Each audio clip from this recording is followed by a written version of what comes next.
One, two, one, two, one, two, one, two, one, two, one, two, one, two, one, two, one, two, one, two, one, two, one, two, one, two, one, two. Fanele ureceive i-order come from your laptop le.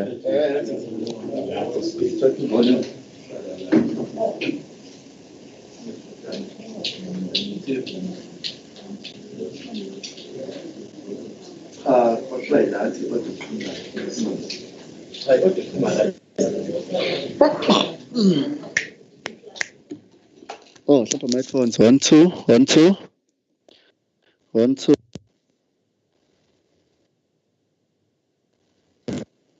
one, two, one, two.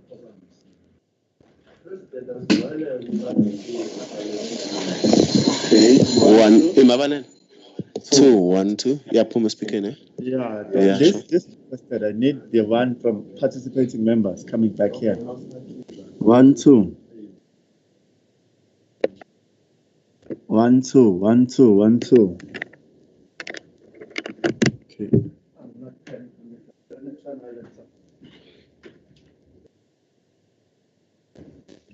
One, two. One, two. I can hear myself here. You're supposed to be. I found on 3.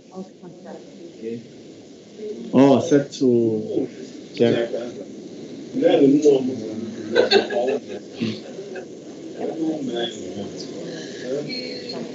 One, two.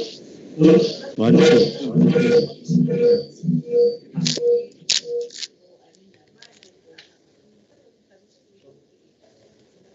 One, two.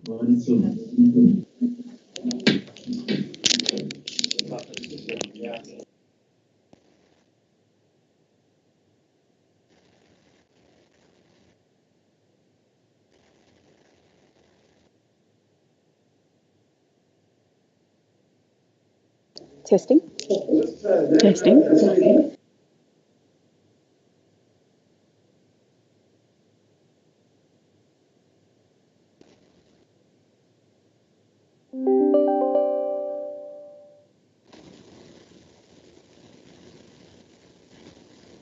Uzopressa la ukhulume.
1, 2. Check 1, 2, 2, 2.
We want to welcome the MEC for Education in KwaZulu-Natal, Mr. Mshengu. Welcome, my leader. Want to welcome all your officials, and this engagement is starting. There are only 2 items.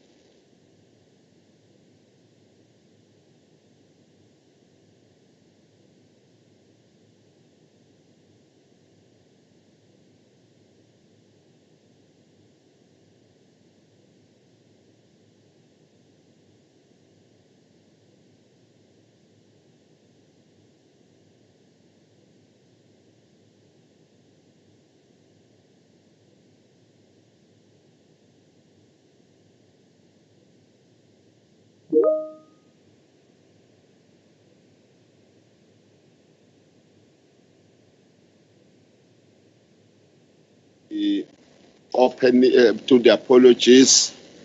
We're apology of the MEC for Education.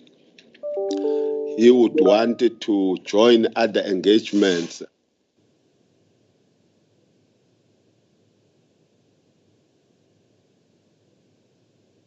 Going to release him immediately after making remarks. When he makes remarks, he is free to make remarks that are impacting on the 2 hearings that we are going to have. So that's what it will be, honorable members. I forgot to welcome the members of the Portfolio Committee on Education. Welcome, colleagues, although I don't see you at the moment in my own system, but I assume that you are joining this meeting. If we didn't make a mistake of not informing you that we are starting more than 1.5 hours earlier, we might have made that mistake. We were very sorry. You won't be following up on issues with the understanding as to what transpired in the discussion. So that's what we wanted to do. Want to move to the adoption of the agenda, honorable members? Do we have any move and second of these two items of our agenda? Yes, Honorable CQ, followed by Honorable Rogers. Thank you very much, Honorable Chair. I move that we accept the agenda as presented before us. Thank you. Thanks, Chair. I second the motion. Thank you very much, honorable members. We are now coming to the MEC remarks, which is what you have adopted. You see the agenda in front of you. We circulated it long time ago. You can't say I'm favoring the MEC. You adopted that agenda, President. Honorable MEC Mshengu. Thank you so much, Honorable Chair. I'm not sure whether I'm audible, Chair. I'm seriously battling with the network here. You are audible, my brother. You hear you very clearly at the moment. Thank you so much, Chair. Pardon me, Chair, if I get cut because we seem to have a network problem here in office. So if I get cut, Chair, you will then just proceed with the meeting. I will keep on joining as the network permits.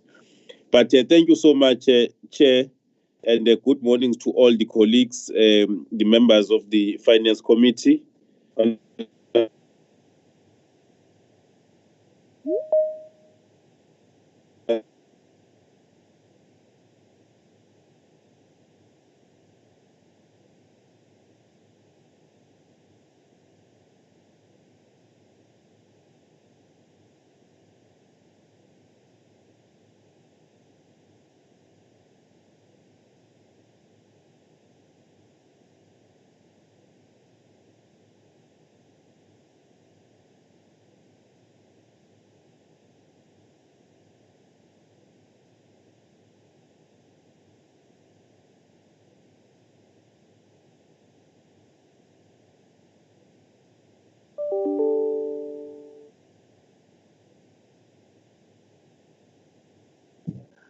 Honorable Mshengu, are you coming back, my leader? You got cut off.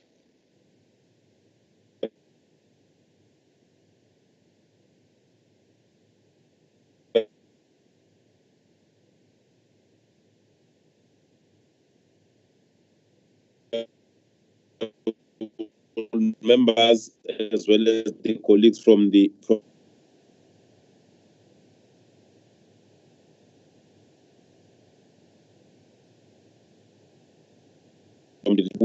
well, comment, Chair. I'm not sure, Honorable Chair.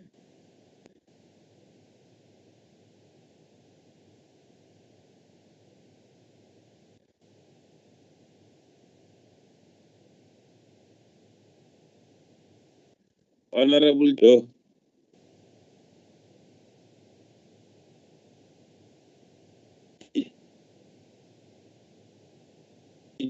Chair, it does seem I'm really unaudible.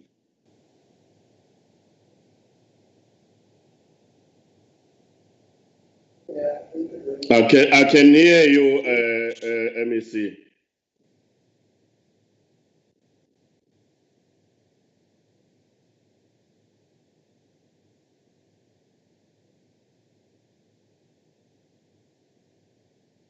I think the challenge is with the honorable members in that boardroom.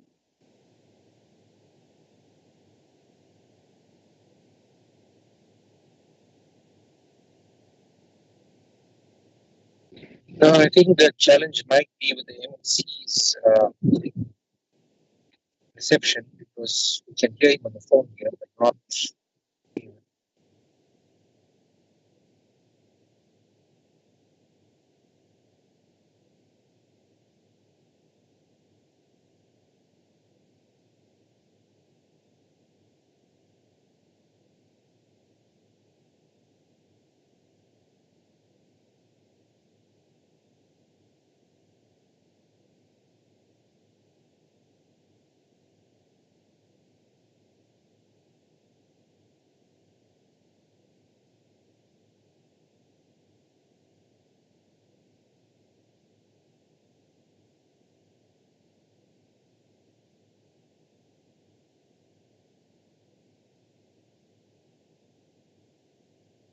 engathi khona nale nkinga.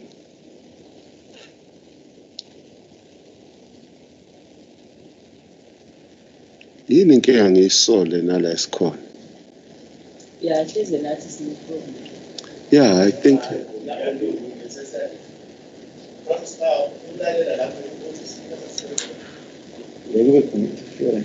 ngeke kube khona interference.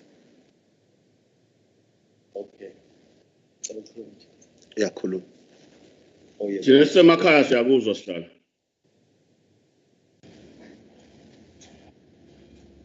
Honorable Chair, it's Mr. Rambaran. I can't raise my hand. I don't know why on this thing, but I just need to indicate that MEC has, Honorable Chair, can you hear me? We hear you, Ramran. We hear you. He has just found to say that he's still battling to get connected, but he will keep trying and he will give his remarks as soon as he gets a clear signal from somewhere. He's moving around, but we can continue in the meanwhile. Thank you, Chair. That's fine. No, that's fine. I was told that you have been instructed by your HOD to table the presentation on behalf of the department. Can you do so, CFO? Thank you, Honorable Chair. I think the presentation has been circulated, and if we can flight it, I'll appreciate it from your side.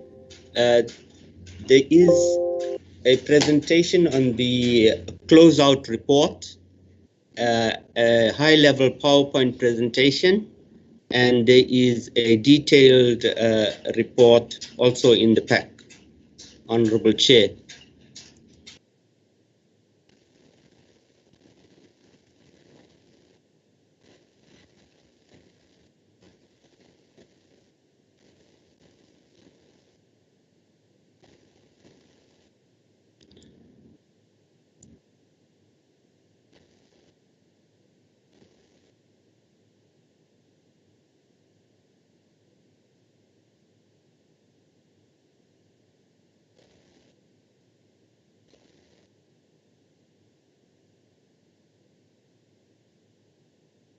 Honorable Chair, this is not the right PowerPoint presentation. No, can you speak to your own presentation, because we do have copies with us. Okay.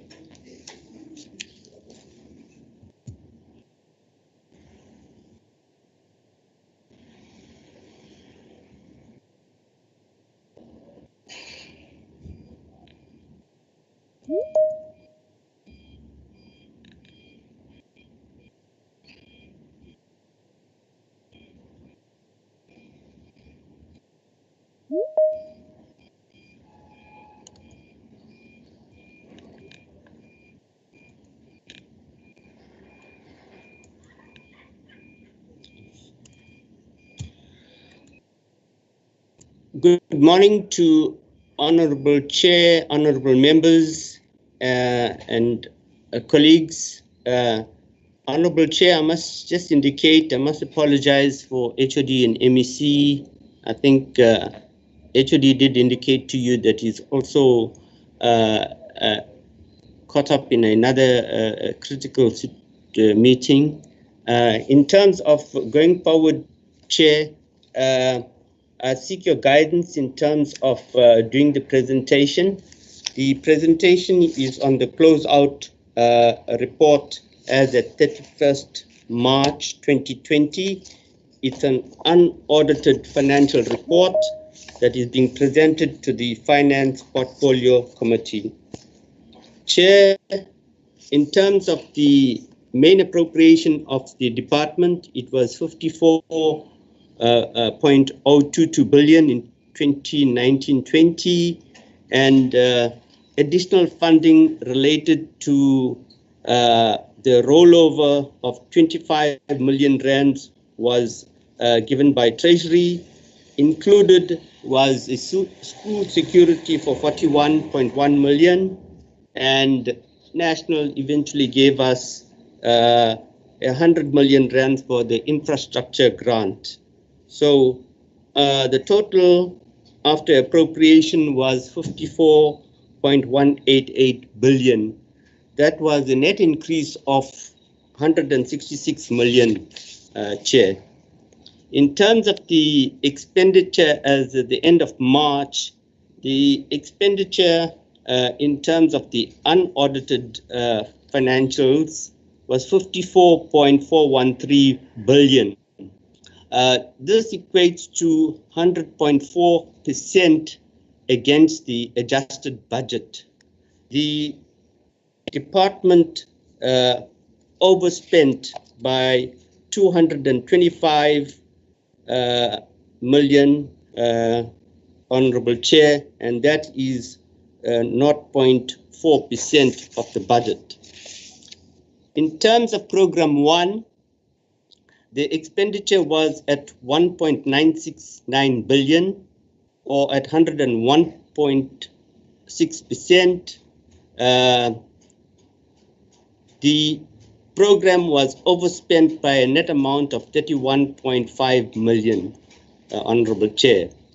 This was as a result of the issue of compensation was spent at 99.7%, 4.3 million underspent, and the underspent was due to delays in the filling of critical posts advertised for HR and finance at head office level and district level. The goods and services expenditure was at 102.5%. It was overspent by 15.398 million, and this was due to items on audit costs, communication, computer services, legal services, fleet services, and especially property payments. Also, building leases were higher than normal in the situation in terms of payment when payment was being made. The interest and rent on land was reflected in expenditure of 6.734 million. This was mainly due to the penalties paid to the South African Revenue Services, Honorable Chair. In terms of transfers and subsidies, the expenditure was at 155.2%. That was 23.047 million overspent, and this is mainly payments made to municipalities for licensing of vehicles and also staff exit costs. In terms of machinery and equipment, the expenditure was at 80.9%. It was 2.538 million underspent, mainly in respect of purchase of tools of trade, server upgrades, and the purchase of replacement items destroyed in the fire, especially at the Amgunguluvu district, which was unfortunately 2 floors were burnt down. Also, the underspend was due to delays in procuring of IT equipment. In terms of software and other intangible assets, it was at 100%, or 5.253 million for the payment of Microsoft licenses for office-based users. Regarding Program 2, Honorable Chair, the expenditure was at 45.378 billion, or at 100.1%. The overspent was by 64.175 million. In terms of the economic classification, the compensation for employees was overspent by 45 million, especially for educators and public service employees in schools, and the payment of salaries in respect of NSNP, EPWP, integrated and social sector grants, where these grants are in Program 2. The goods and services was at 100% spend. In fact, 887,000 underspend, but this also includes the payments for domestic accounts and all operating payments in respect of security, cleaning in schools. It also includes the issue of procurement of LTSM paid to the management agent. The conditional grants are also included in this program, Honorable Chair, including NSNP. The Maths and Science and Technology grants also falls in this category. The interest on rent on land was at 8,000 Rand overdue to Telkom, and this was paid in time, or will be regarded as an accrual. Transfers and subsidies to non-profit institutions was at 100%. This relates to payments to schools who comply with transfer requirements. And Honorable Chair, you'll notice that this was at 100% after a long challenge of ensuring that all schools get the transfers in time. So this transfers includes the transfers to public ordinary schools, special schools, and to grade R schools, etc. Transfers and subsidies to households was at 111.2%, and 19 million Rand overspent in respect of staff exits costs.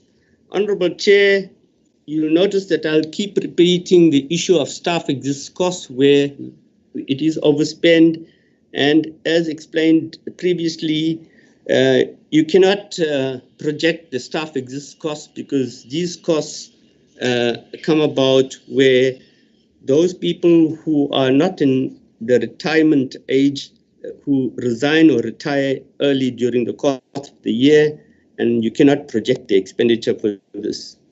Machinery and equipment was at 101.5%, 58,000 overspent. This relates largely to the purchase of vehicles in respect of NSNP grant and also the procurement of assets for schools that has been incorrectly coded. Honorable Chair, in terms of misallocations, you will find that journals will be done to correct it or have been done already because this is a report that is pre the final audit. You'll find that this will change in terms of when the final audit report is being presented. Software and other tangible assets was at 106%, and it's 771,000 overspent, and this also relates to part of the Microsoft licenses for school-based users. In terms of Program 3, Independent Schools, Honorable Chair and Honorable Members, the expenditure was at 99%, and there was a slight underspend of 851,000, and this was due to some schools that are not compliant in the third or fourth quarter in terms of norms and standards. In Program 4, in terms of special schools, the expenditure was at 1.32 billion. This program was overspent by a net amount of 17.64 million. In terms of compensation of employees, it was overspent by 13 million, and this is especially for educators in special schools and specialists appointed under the Learners with Profound Intellectual Disability grant, and also in terms of the implementation of OSD. The goods and services was at 114.4%, overspent by 3.8 million, which mainly includes travel and subsistence costs and purchases made in respect of learners with profound intellectual disabilities, and also in terms of resulting in the transport tender being approved and buses being procured sooner than anticipated.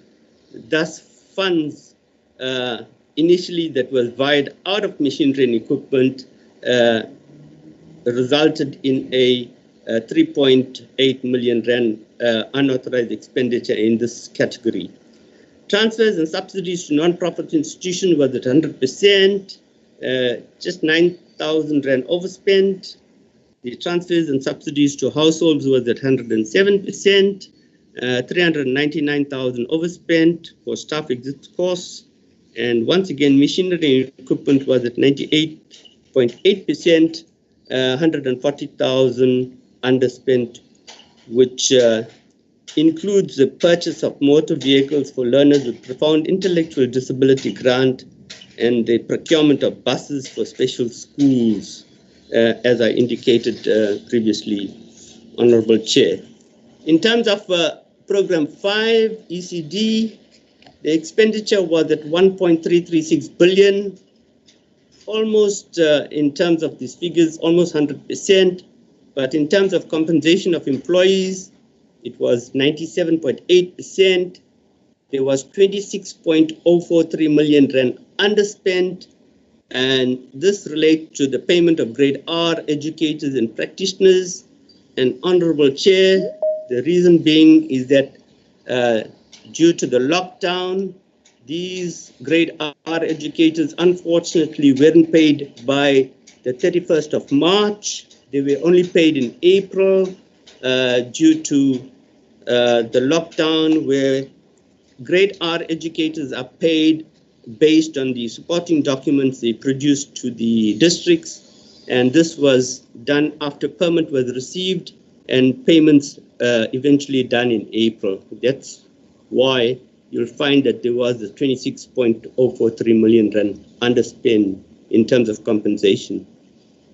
The goods and services was at 119.9%, 26.695 million overspent, and this was especially for costs relating to travel and its subsistence and the procurement of LTSM for schools in terms of grade R. Transfers and subsidies to non-profit institutions was at 99.8%, and this relates to all transfers to schools. There was a few, or one school especially, that was not compliant, and there was an 50,000 rand underspend. Honorable Chair, I must indicate that schools that are not who are non-compliant doesn't mean the services are not provided to them. As indicated previously, the districts take over and pay for the costs so that the learner doesn't suffer in the process. Transfers and subsidies to households was at 59.9%, and this was 602,000 underspent in respect of staff exit costs. Program 6, in terms of infrastructure, the expenditure was at 2.759 billion, or 104.3% of the budget allocated. Honorable Chair, this program has been under tremendous pressure and challenge. Although we find that the compensation of employees was at 103.9%, which was 1.2 million rand overspent due to mostly the EPWP grant, where we needed to ensure that all the chemical toilets, etc., were cleaned, and the grant wasn't sufficient enough, and therefore the payment for compensation was slightly overspent in terms of this grant. Goods and services was at 130.6%, and this was 150 million rand overspent. Now, Honorable Chair, in terms of the infrastructure grant, you find that the grant largely relies on managing agents and the payment of managing agent fees, where if the project increases or there are issues where schools have been damaged because of storm damages, etc., you'll find that the expenditure of management fees will automatically increase. Property payments in respect of completed maintenance projects for abolition services in schools, additional costs relate to furniture procured for new schools. Honorable Chair, you'll notice that we have new schools that have come up, and these schools need to be furnished properly, otherwise the whole purpose of building a new school is lost. Transfers and subsidies to households was at 44,000, overspent in respect of staff exist costs. The buildings and other fixed structures was at 98.2%. Now, the issue around here of 38.656 million underspent relates to the payment of invoices submitted for completed projects in respect of the rehabilitation and refurbishment, upgrades and additions, and new infrastructure. And so this has become an accrual due to the verification to ensure that services were provided before payment could be made. So it is part of our accruals. In terms of upgrades and additions and new infrastructure, a further 3.725 million relates to machinery and equipment for items purchased to maintain the administrative buildings that we have refurbished. In terms of Program 7, in terms of exams and other related projects, the expenditure was at 1.56 billion, or at 100%, and the compensation for employees was at 96.9%. This resulted in 33.2 million underspent, and this includes the appointment of examination staff during the marking period. Now, the issue of the underexpending of compensation of employees had been a challenge most of the time, but in terms of going forward, we are asking the examination section to accurately project the number of markers that is required and the number of data captures that is required, so that we can make sure that the compensation of employees is not underspent or overspent, so that we can be in line with the expenditure going forward. Goods and services was at 110%, 50 million rand overspent, and this relates to largely the catering, venues and facilities, printing costs, property payments for security and travel, and also subsistence during the December examination period. The interest and rent on land was overspent by 2,000 rand for the payment of overdue telecom and domestic accounts. Transfers and subsidies to households was at 91.9%. That's 342,000 underspent in respect of staff exist costs. Transfers and subsidies to departmental agencies was at 50%, and this was a payment due to SETA, 17 million, and the second payment was not submitted in time, so that became an accrual of 17.084 million. Machinery and equipment was at 169%, and this is 262,000 rand overspent for the procurement of tools of trade and office furniture and equipment. Honorable Chair, in terms of the economic classification table, I'm not going to go to the table, but I'm just going to go into the overall economic classification in terms of the department expenditure, but I'll seek your guidance if I have to go into detail, because I have gone through it per program. And if the chair allows me, we'll go to compensation and conditional grants, Honorable, for your advice.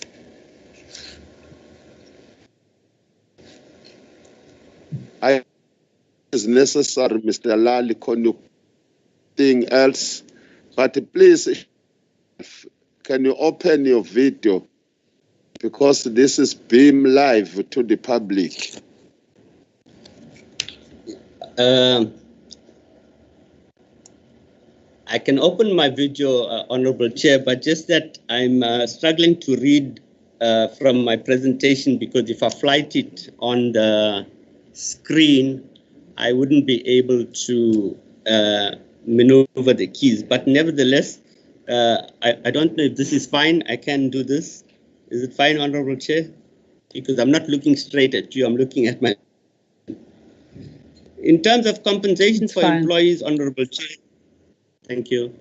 Honorable Chair, in terms of compensation of employees, as we always do, the department indicates the number of personnel that is in the establishment, which is 107,433, and additional to the establishment is 27,729, and now the department has a population of 135,162 people that are paid on PESEL, which is a tremendous increase from the previous years due to all food handlers and most securities personnel being paid on PESEL, so that we don't have the issue where people are not paid on a monthly basis.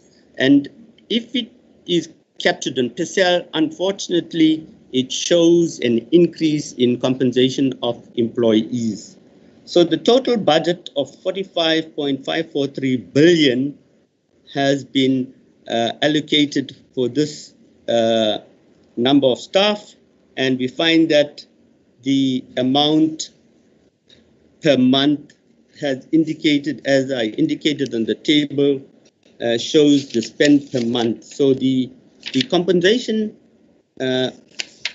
budget for the department was 45.416 billion, and it was 100% spent. And it should be noted, Honorable Chair, honorable members, that the headcount fluctuates in the year due to various reasons, including the appointment of temporary substitute teachers, etc. So the headcount for March initially was at 103,192. Going on to the conditional grants, Honorable Chair, the conditional grants, I must indicate, after a long battle with spending of conditional grants, the department has, in the following categories, spent. The education grant was fully spent at 100%. The HIV/AIDS grant was overspent by 7 million rands. Honorable Chair, where they were overspent, these will be finalized by doing journal entries and putting them back into the equitable share, because the issue of misallocations regarding the overspent on a conditional grant has been on the numerous transactions that have been taking place. These will be rectified in the final audit. The learners with profound intellectual disability grant was also overspent by 4.6 million. The maths and science was also overspent by 2.2 million. The National School Nutrition Program was underspent by 9.73 million. Honorable Chair, this was due to some of the invoices that was not paid in time in March, and this resulted in a rollover where the department has requested for the rollover, and this rollover has been granted by Treasury. In terms of the EPWP grant for provinces, it was 100% spent, the integrated grant. The social sector grant was overspent by 5.6 million, and here too we need to correct the situation going forward in terms of ECD practitioners are still being paid through this grant. So in terms of the grant spending, Honorable Chair, all the grants were fully spent, and as I explained, some of them were overspent. Going on to the unauthorized expenditure, Honorable Chair, as indicated that the unauthorized expenditure of the department, if you add all the unauthorized expenditure per program, you'll find that it's 225.9 million, and the following programs overspent. the program 1 was overspent by 31.5 million, and this was especially against goods and services due to a higher than budgeted cost for property payments and transfers and subsidies to households ascribed especially for staff exists. Program 2 was overspent by 64.175 million, and this was especially against the compensation for employees due to the in-year fluctuating educator headcount numbers, and also because of staff exit costs.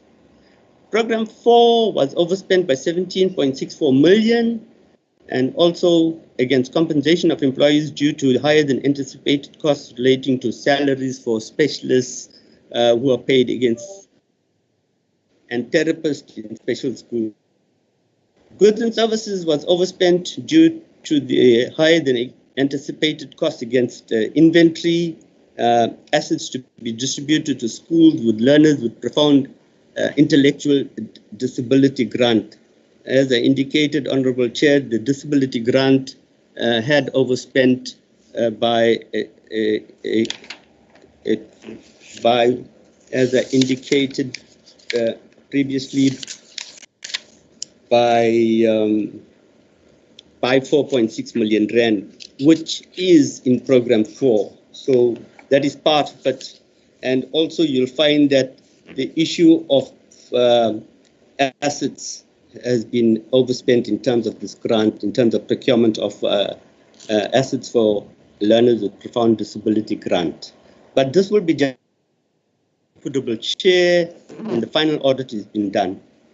Program 6, Honorable Chair, is our infrastructure program, and as I indicated here, mainly the over expenditure was in terms of economic classification, goods and services, and this was overspent on the additional management fee that we had to pay for all those damaged schools that we had to repair, and also for property payments which were higher than budgeted in respect of maintenance costs relating to the repair of schools, as I keep repeating myself, in terms of damage by storms. And you'll find that this has really set the department back in terms of its budget, in terms of maintenance and rehabilitation. In terms of irregular and fruitless expenditure, Honorable Chair, in terms of the unaudited figures at the moment, expenditure for the year amounts to 1.47 billion as disclosed. And this was largely due to the NSNP, which was still declared as irregular. 98% of this 1.47 billion, which amounts to almost 1.370 billion, relates to NSNP. And Honorable Chair, I think this is the last financial year where we will have such a huge irregular expenditure for NSNP, because the tender is now has been in place and been implemented. In terms of fruitless and wasteful expenditure for the year, it amounts to 7.017 million as disclosed in the financials. And the bulk of this expenditure, Honorable Chair, is due to the penalty that the department has to pay to SARS of 6.7 million. And this is still being disputed by the department with SARS.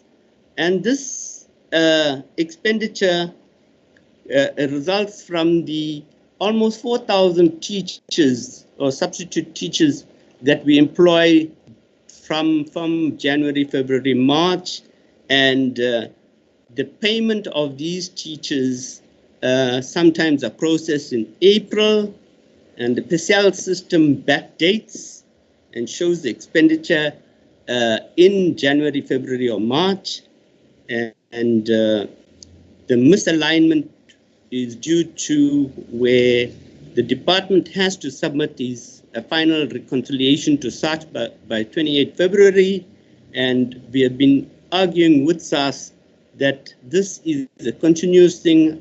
We have been to SARS and they have repealed this interest, but this time around, they are being very, very, what would I say, difficult or not adhering or not realizing that the pressure that we have indicated to them that we have to employ substitute teachers, otherwise there will be no teacher in a classroom. So that is the dispute that we continuously having with SARS. And I must indicate, Chair, that we have had many discussions with SARS, and hopefully they will return that 6.7 million rand to us. Honorable Chair, thank you, Honorable Chair, honorable members. That is the presentation of the unaudited financial report as of 31st March for the Department of Education, Vote 5. Thank you. Thank you very much, Mr. Why I'm speaking in many tongues? Chair, you're echoing. I'm not too sure why. You're off that side.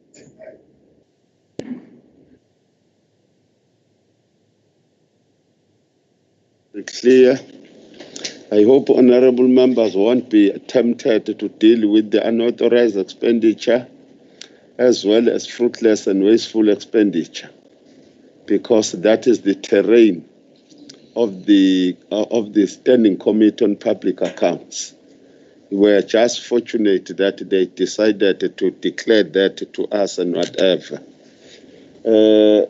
Honorable members, we are giving you the opportunity to engage with this presentation. Honorable CQ Matlopa, I see your hand up. Honorable Rogers, only two hands. I'm looking at my system. Is Governor's hand not up? Yeah, it is up. And Honorable Mlojwa, your hand is up as well. No, I was just checking if she is attending. Yeah, no, in that order, please.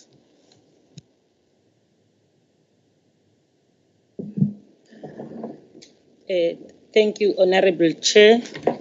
Thank you for the presentation from the department. Greetings to the MEC and his entourage. Chair, we are disturbed here by a lot of over expenditures. Even if I may check, Chair, there is an indication that also on the HIV and AIDS EPWP grant, they are saying it's due to accruals from 2018 and 2019. Would want to know why there is that over expenditure, because there were rollovers that were done that were supposed to cover the accruals for 2018-2019. So maybe if they can explain to us how come that there was an over expenditure despite the fact that there were rollovers from 2018-19 that were done. Secondly, Chair, a lot of conditional grants or the grants, it also shows over expenditure. But in preliminary reports of the department, journals were indicating that equitable share was going to reduce overspending in the grant. Why it was not undertaken? Because there was that part in the report that they were going to reduce the over expenditure using the equitable share. Maybe if they can explain to us, Chair. The other concern on the over expenditure is on Program 6, infrastructure development, including infrastructure budget allocated. The concern is that if you look at the over expenditure, the understanding is that the department is supposed to do the feasibility study and also do the assessment, look at the budget But here there is an indication of this over expenditure, as if in their budgeting they don't take into consideration the issue of the budget availability assessment. Maybe can they explain to us, when they are dealing with the issue of their planning, whether they do take this in consideration, so that even in future they can prevent this over expenditure, because it leads to unauthorized expenditure, which is really not allowed. People must really focus on the budget going forward. We understand that they sometimes they indicate that it's because they wanted to see teaching and learning going well, and they ended up do that. But this is not the way to do. They must really focus on their planning and budgeting, so that whatever they are doing, it's in line with the PFMA.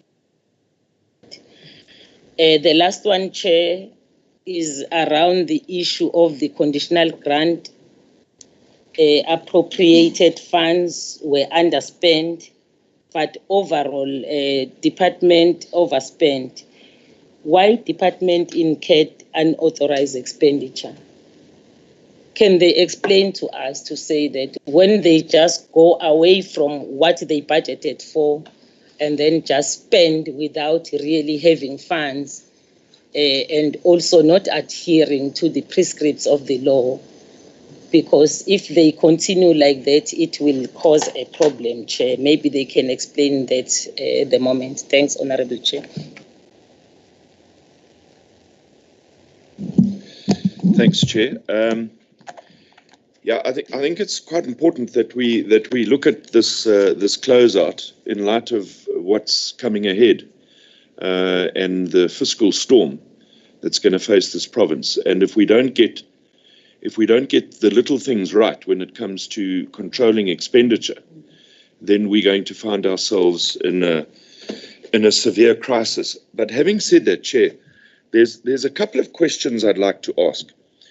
And again, it comes to something that this committee keeps raising, both this committee and both SCOPA, when it looks at irregular, fruitless, and wasteful expenditure, and expenditure that is not in terms of the PFMA, and the absolute and the consequence of the officials that incur those costs. So let me take, for example, if I look at SARS. Now, if my memory serves me right, this is not the first time this department is challenging SARS on payments.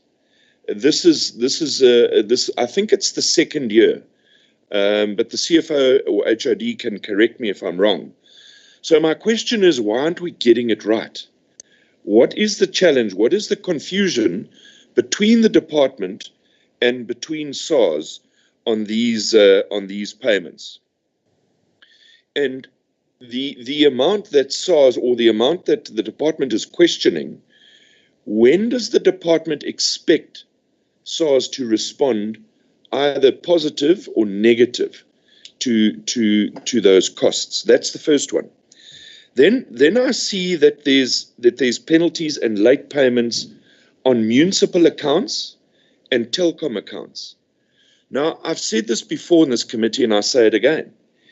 If you don't pay your telecom account on time, then you are not worth actually having to pay your telecom account. You shouldn't be employed. The same with the municipality. If I don't pay my telecom account in my home, telecom disconnects me. Why have we got people in our employ who cannot do the work? So my question to the department is, if these payments are being made late, what is the consequence? What is the steps of accountability? The individuals. My second question is about asset costs. It's extraordinarily high. So my question to be, have you done some sort of assessment or survey or exit survey to see why we're losing people? I think we've overspent by 18%, or was it 18?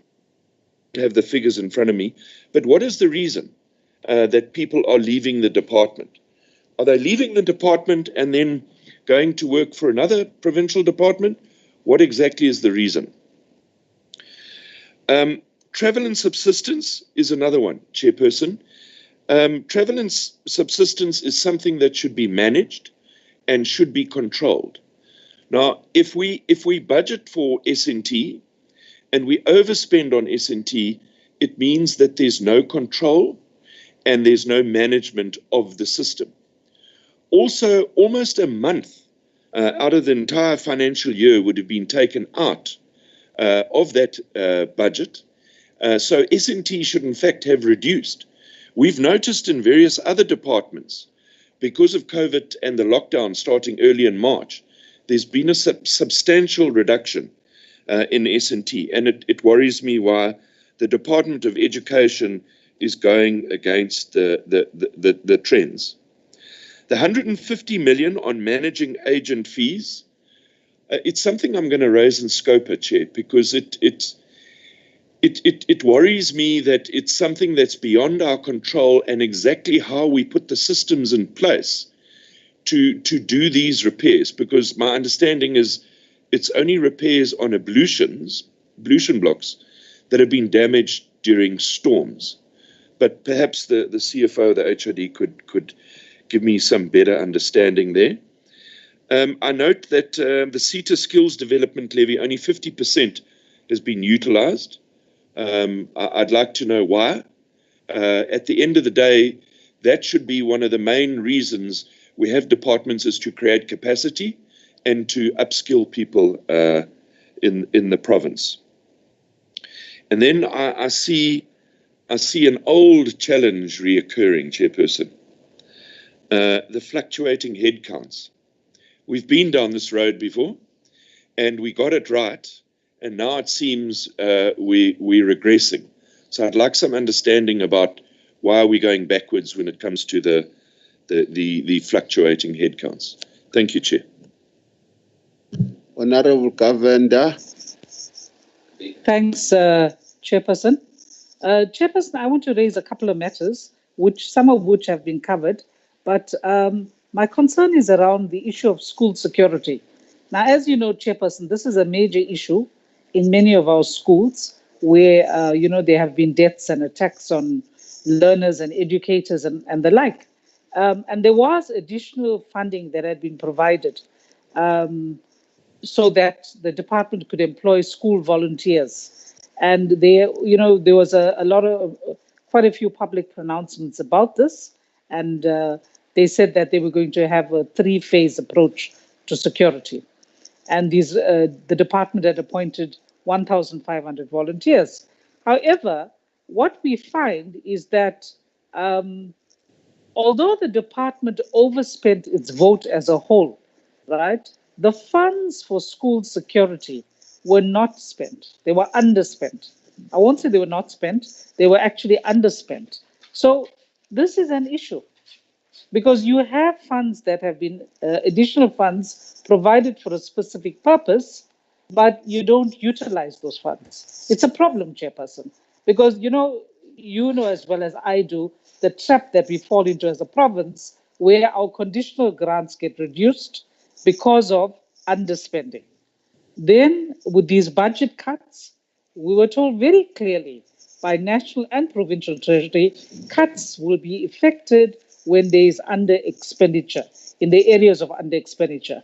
Now, although the vote has spent, in fact, overspent, the specific area is underspent, and it's something we can ill afford. So, Chairperson, I'd like an explanation about that from the department.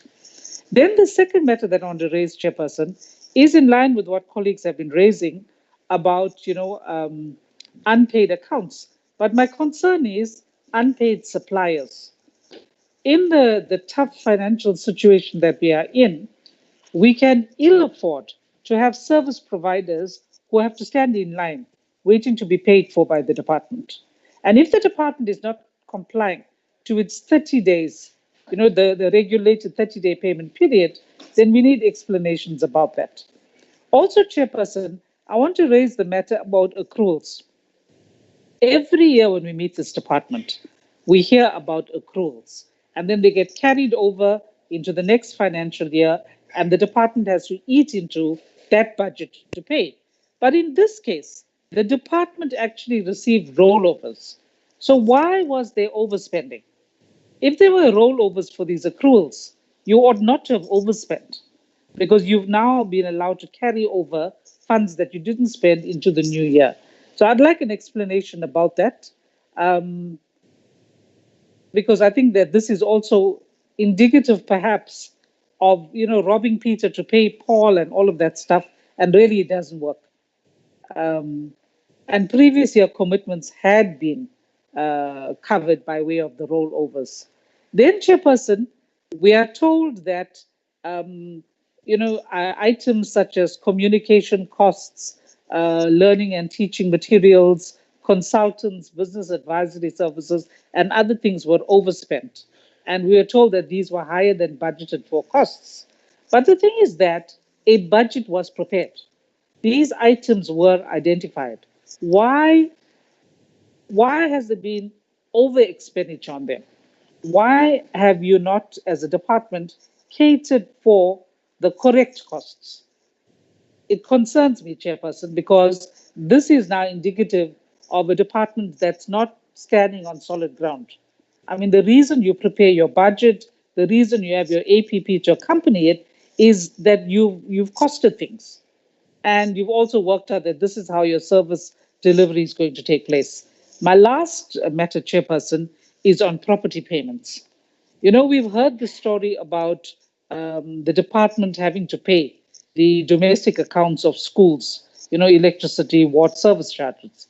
And the department, I remember in previous hearings, have told us that schools are being charged business rates and that they were going to be entering into discussions about this. How far has this gone? Because that's another runaway train, the cost of domestic accounts. And we all know, and now that we have COVID, the issue of services such as water and sewage, etc., are even more important. So what is being done in relation to this? It's not a new matter. It's an old matter. We've heard of this several times. We also see in the newspapers quite often, electricity schools, the department goes and puts and pays the account towards a lasting solution in this regard. Thanks, Chairperson. Thank you. Honorable Mlochwa, you are the last.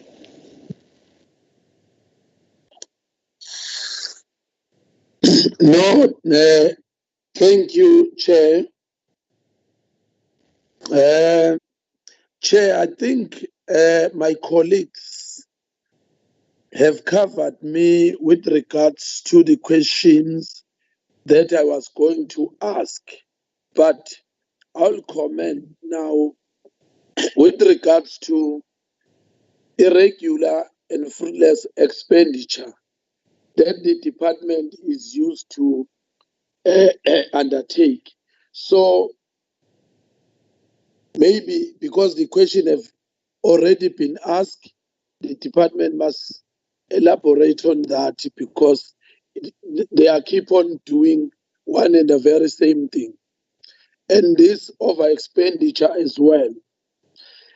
This late payment, Honorable Chairperson of the department, this is not a new thing. They always do this. And they promise that they will do accordingly, they will pay within 30 days.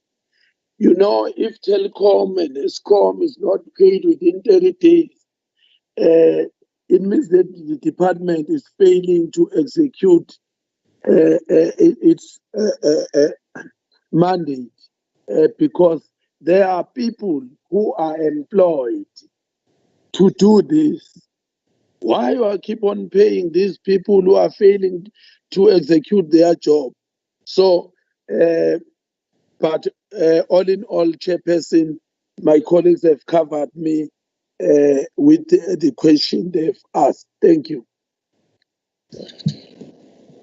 Thank you very much, Honorable Member. You still have a question, ma'am? Okay. Yeah. Thanks, Honorable Chair. Maybe the department must apprise us on how did they fully spend the money while they are having a lot of vacancies in the infrastructure development.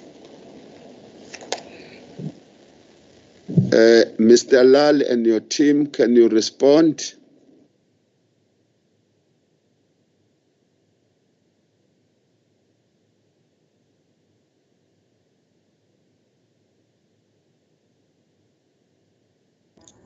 Thank you, Chair. Thank you, honorable members.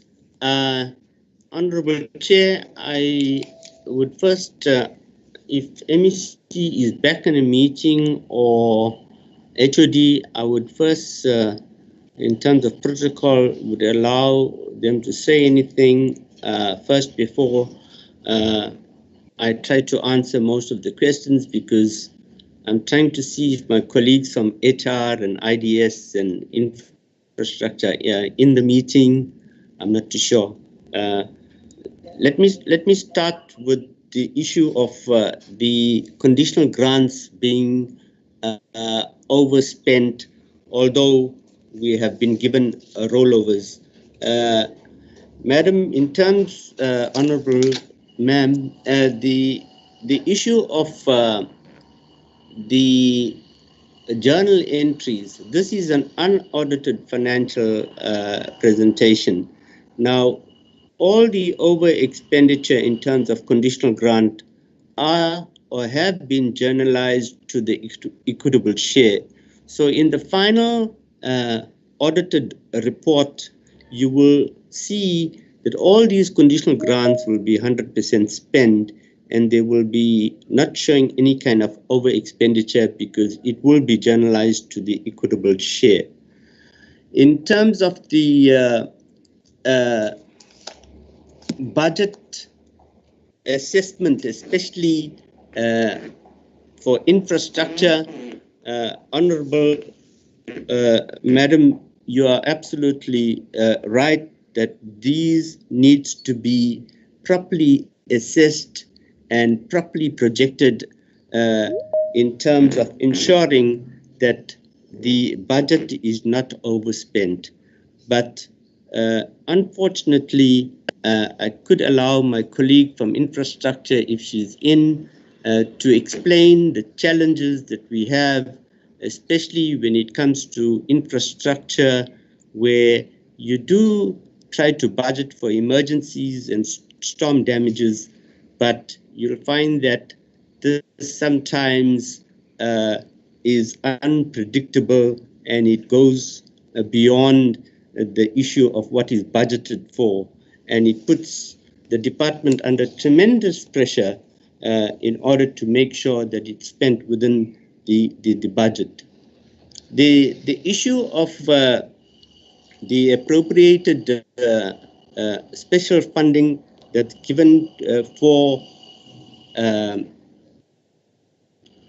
the procurement of or for the school safety project, we did indicate to Treasury this is the amount that is going to be spent, and this is the amount that is already committed.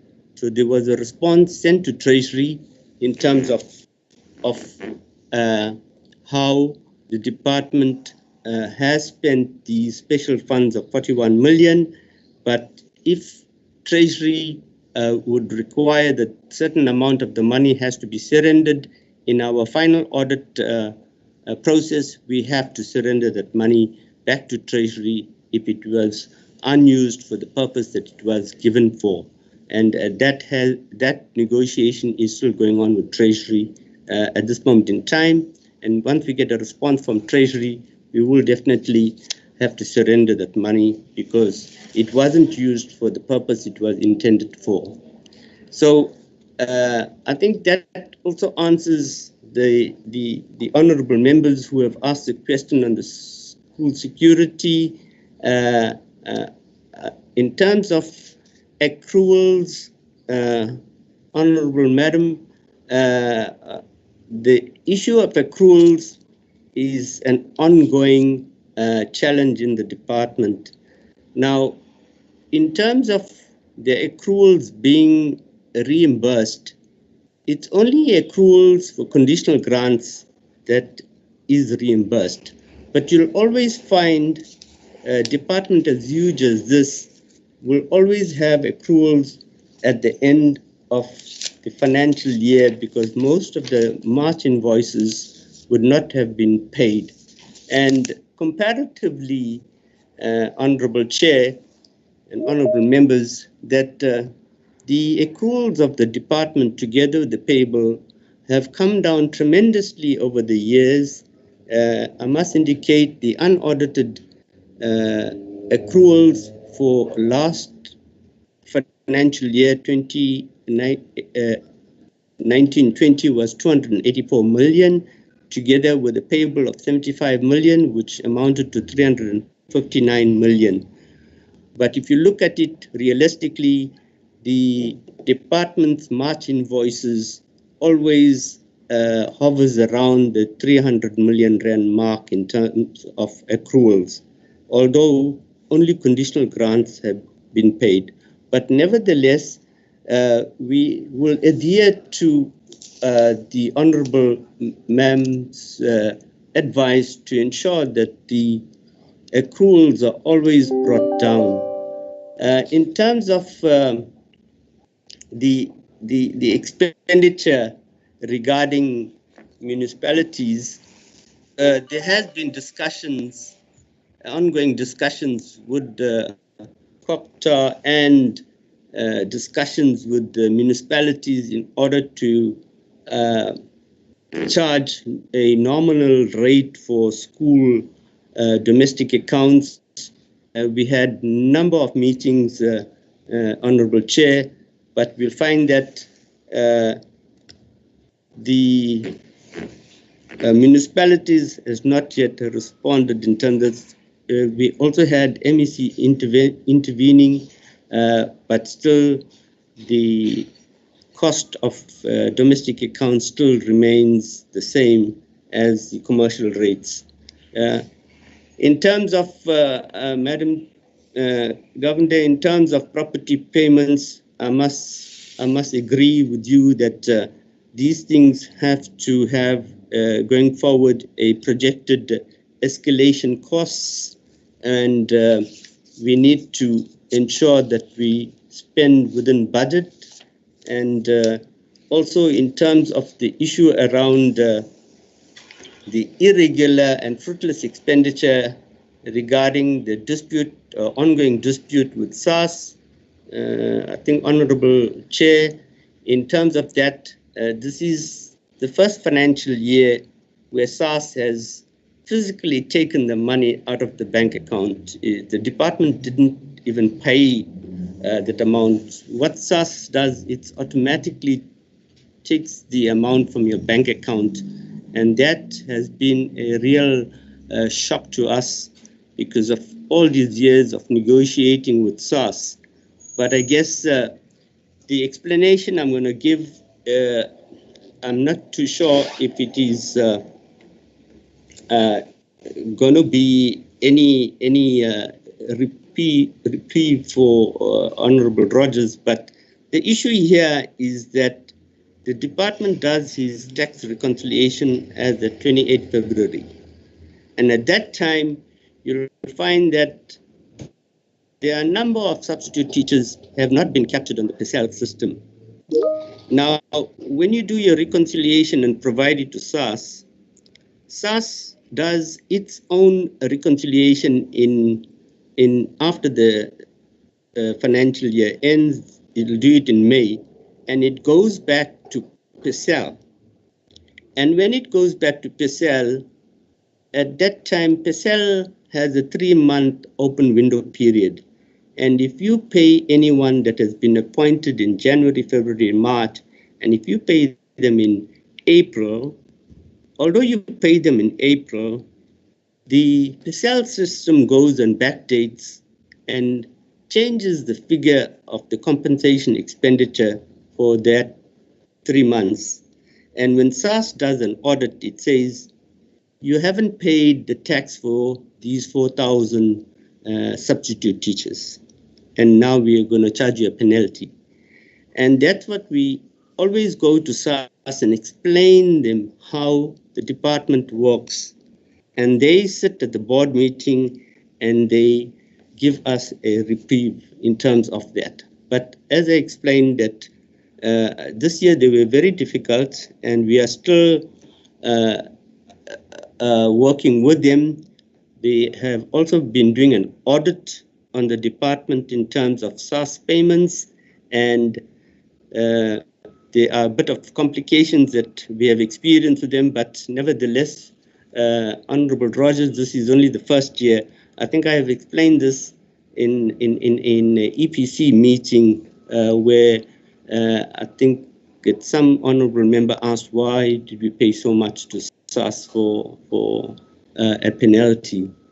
In terms of consequence management for late payment to telecom accounts and any other accounts, Honorable Chair, this is being very carefully monitored by the internal control section, where we need to ensure that there is sufficient evidence to find out who is the person that is irresponsible enough in order for these payments not to be done in time, so that when the issue of consequence management takes place, there is no turning back in terms of not charging that person why he didn't pay or she didn't pay that account on time. But at the same time, I must indicate that the billing system of all these service providers is also a bit challenging, because you'll find that sometimes they will bill you at different rates, and when you want to challenge them for the billing, it's a problem. And what we need to do is to make sure there is a proper audit trail to indicate why the payment has been made late because of a dispute, etc., which the department is definitely going to put into place. In terms of staff exit costs, yes, I think the advice given by Honorable Rogers is correct. A thorough assessment needs to be done, but although an assessment has been done, we try and do it on the basis of the number of people that retires in that particular year and the possibility of people resigning or taking early retirement. Now, the issue is the problem is more on the people taking early retirement. Now, that you cannot project, because when the person takes early retirement, the person is entitled for his or her cap leave payment. So that becomes a little bit of a challenge going forward. In terms of the 150 million rand management fee, Honorable Chair, this is not for the entire management fee. The 150 million rand consist of management fee and all other payments included in that. We can provide a breakdown of the management fee per project going forward, I think at Scopa, and when we asked about it. In terms of the CETA cost, the CETA, the 50% of it was going to need to get our system properly in place, so that when a teacher is appointed or a substitute teacher, we need to ensure that we capture the payment almost immediately on PESEL. We don't wait for a month or two before we capture it. So what happens with PESEL, it goes and backdates, and it doesn't show the true position in terms of when the teacher was actually appointed. So therefore, you'll find the numbers fluctuating when you appoint substitute teachers. But I will be able to explain that with proper figures going forward, or my HR colleagues would be able to assist me explain that. Honorable Chair, I'm not too sure if the DDG Corporate Services is in the meeting. Advocate Masuku, I don't know if you want to say anything. I'm not too sure. I can't see you in the meeting. Or Dr. Bani Tambu, if you want to respond on anything or on the infrastructure. But I think I tried to cover as much as I can, Honorable Chair. I'm not too sure if I left out anything. I ask for pardon if I did. I can elaborate further if honorable colleagues want further explanations in terms of the expenditure. Thank you. No, thank you very much, CFO. Many of the questions that were raised here are the questions that should have been dealt with by the Portfolio Committee. I want to be very clear. The Portfolio Committee has got an advantage of meeting the department on a regular basis. Then when there are these things that have got financial implications which are not arrested at the Portfolio Committee level, we become forced to deal with such issues. That's what would be the problem. But anyway, we have to understand that the horse has bolted. This is the expenditure that has come and gone. Why are we interested in it as the Finance Portfolio Committee? Is because we wanted the department not to repeat the same mistakes in the current financial year. We know, we are not doubting, that the Standing Committee on Public Accounts is going to deal with these issues. That's what we are not doubting, honorable members. What we would have to do in order to conclude this hearing is to raise 4 things that arise out of the presentation and the responses to the questions. One is that the question of overspending in the education department is about to get out of hand, as it used to do with the previous HOD. We know that the current HOD was able to address this matter, but this thing of overspending in education department is rearing its ugly head once again. Wanted that CFO to be understood. We know what it sends to a person like me, who is a former public servant. It raises questions of planning in the department. Then there might be challenges now again with the question of planning. I wanted just to leave it there. Look at the conditional grant, they are overspent.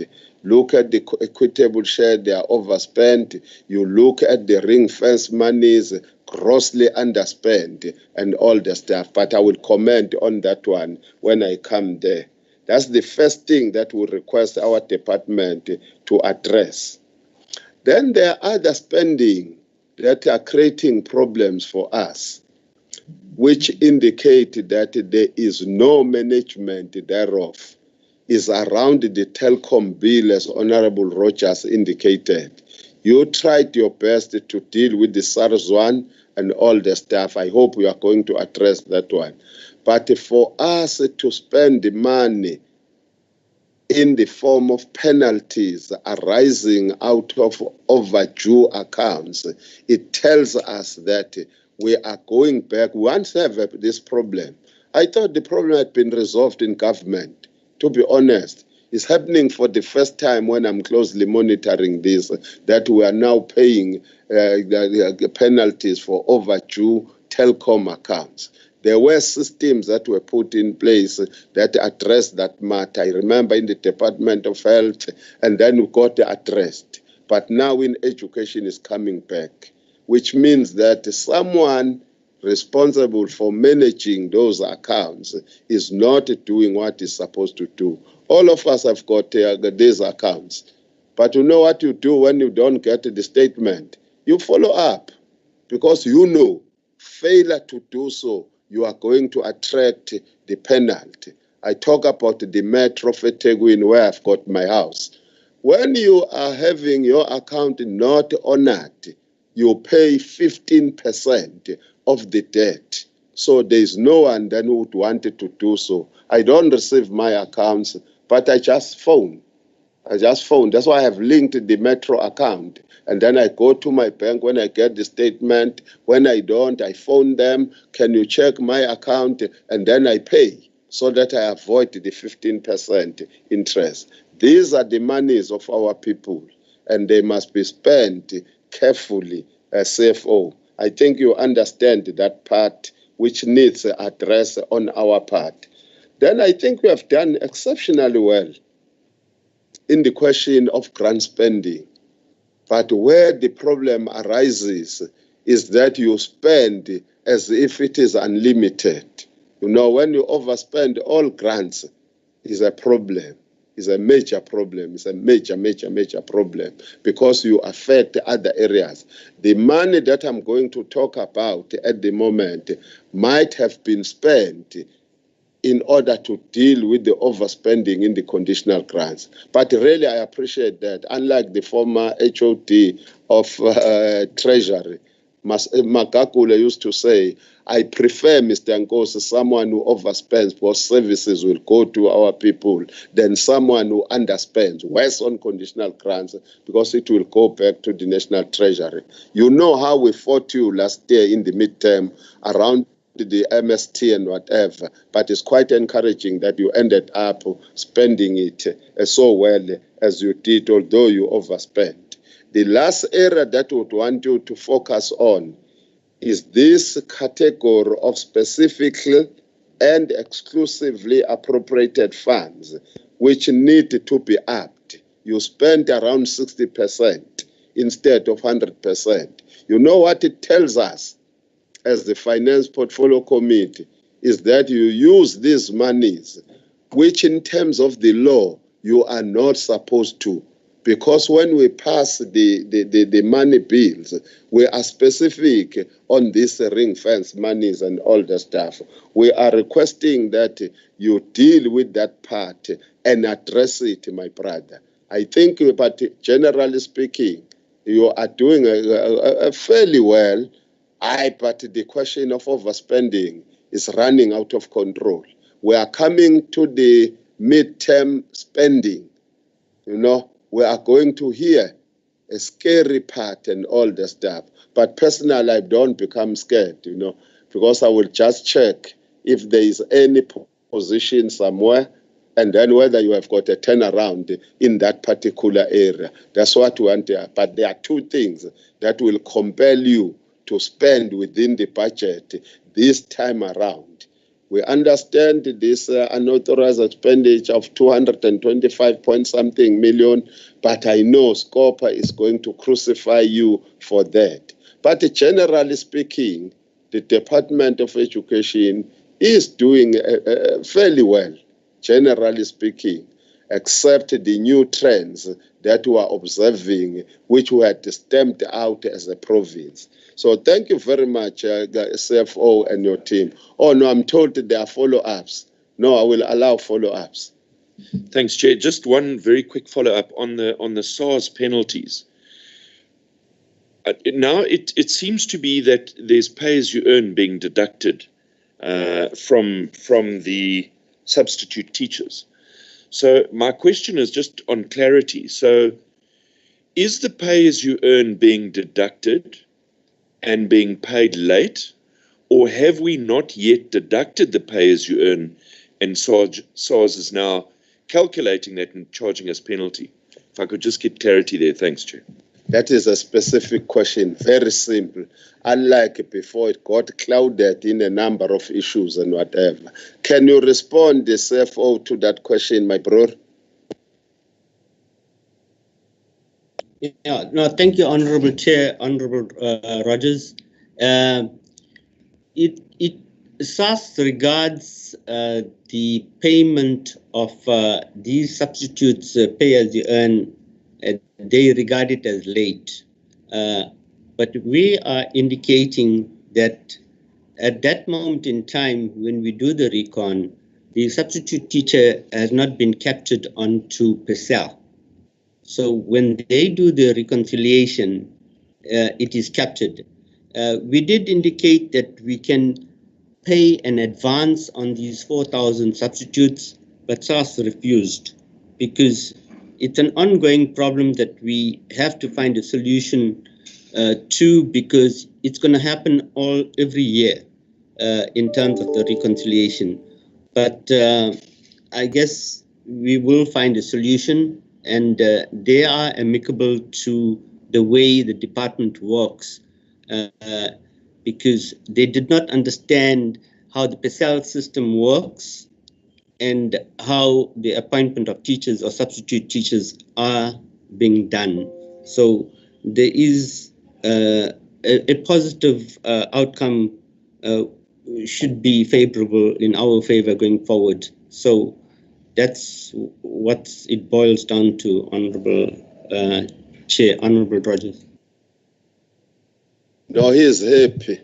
He is happy, but please speed up the resolution of the problem. Yeah, because when it has a penalty, it sends the signals that you pay it late. That's what at a layman's language will come to. But really, please engage SARS and then deal with that thing. And your technicalities are surrounding your system of payment, if you could make it known to SARS. No, thank you very much, Mr. Lal, for such a good presentation without hiding anything. That's what I like with you. You don't seem to hide information and whatever. That's why you are seeing improvement in the department. I also hope that the advice that we are giving as a finance portfolio committee are going to be taken very, very seriously, especially in these 4 areas that I mentioned, after hearing the questions being posed and then your responses. I hope we are going to do so. Because you have been doing this thing for so a long time, we want to give you a break of only 30 minutes, understanding that some of us have been in the sitting from caucuses even before 8 o'clock. So we want to get a break, the comfort break, and then come back in 30 minutes, Mr. Lal. And also, please, my brother, sort out the thing of network in government. You know, most of the department, when we engage them electronically, we come across a problem of network. You know, even in the office, the biggest office of the Premier, will get cut off, we do that thing and that thing. Same thing in the treasury of KwaZulu-Natal. We do experience those challenges and whatever. Thank you very much. We'll be back, honorable members, at 12:30. Thank you, Honorable Chair and honorable members.